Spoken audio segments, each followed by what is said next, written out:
जो लोग कहते हैं कि हिंदू धर्म से अच्छा मुस्लिम धर्म है और हिंदू धर्म को छोड़ने की बात करते हैं, ऐसे कुछ हैं हमारे देश में हिंदू धर्म के ही कथाकथित लोग।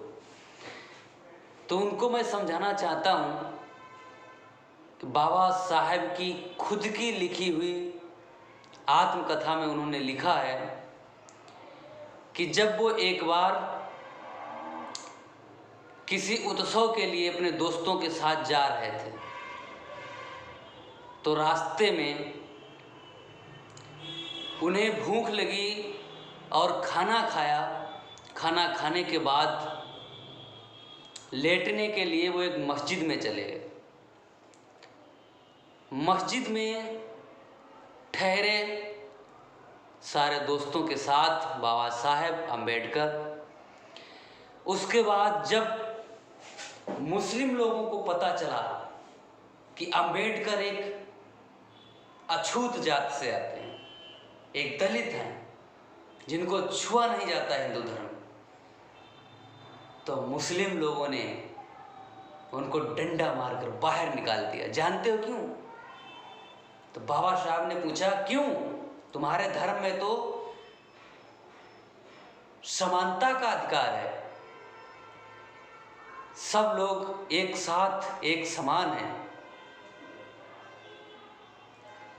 तो उन्होंने कहा कि मुझे नहीं मालूम, बस आप यहाँ से फटाफट निकल जाइए। तो बाबा साहब अपनी आत्मकथा में लिखते हैं कि जो हिंदू धर्म के लिए अछूत हैं वो मुस्लिमों के लिए भी अछूत हैं।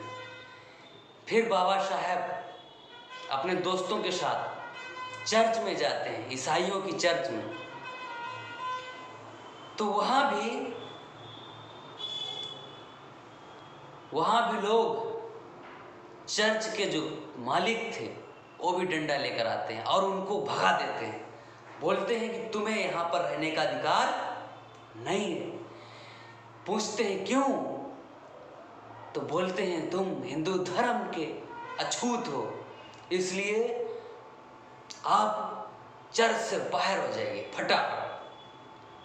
तो बाबा साहब अपनी आत्मकथा में लिखते हैं जो हिंदुओं के लिए अछूत हैं वो मुसलमानों के लिए भी अछूत हैं और वो ईसाइयों के लिए भी अछूत हैं। फिर वो पारसी समुदाय के संग्रहालय में जाते हैं, वहाँ से भी उन्हें धुतकार कर भगाया जाता है। जानते हो क्यों? यही पूछा था बाबा साहब। बोलते हैं तुम अछूत हो। तो बाबा साहब कहते हैं कि आपके धर्म में तो छुआछूत का नाम ही नहीं है, सब एक हैं, लेकिन फिर भी ऐसा क्यों? तो बाबा साहब लिखते हैं कि जो हिंदू धर्म के लिए अछूत है वो मुस्लिमों, ईसाइयों और पारसियों के लिए भी अछूत है। तो मैं उन लोगों को समझाना चाहता हूँ जो कहते हैं हिंदू धर्म को छोड़ दो और मुस्लिम धर्म में समानता है, क्योंकि वहाँ पर किसी को मस्जिद में नमाज पढ़ने से मना नहीं किया जाता। लेकिन रियलिटी में ऐसा नहीं है। जब आप उस चीज़ को फेस करोगे, माना कि आप हिंदू धर्म के खिलाफ रहो, मैं नहीं मना करता, लेकिन धर्म छोड़ने के लिए प्रेरित ना करो। अगर प्रेरित करना ही है तो एक ऐसा धर्म है दुनिया में जिसके लिए प्रेरित करो, उसको धर्म नहीं धम्म बोलते हैं, बौद्ध धम्म। जय हिंद, जय अखंड भारत। अगर अखंड भारत के लिए आप जीना चाहते हैं तो हिंदू राष्ट्र बनाना होगा। जय हिंद, जय अखंड भारत।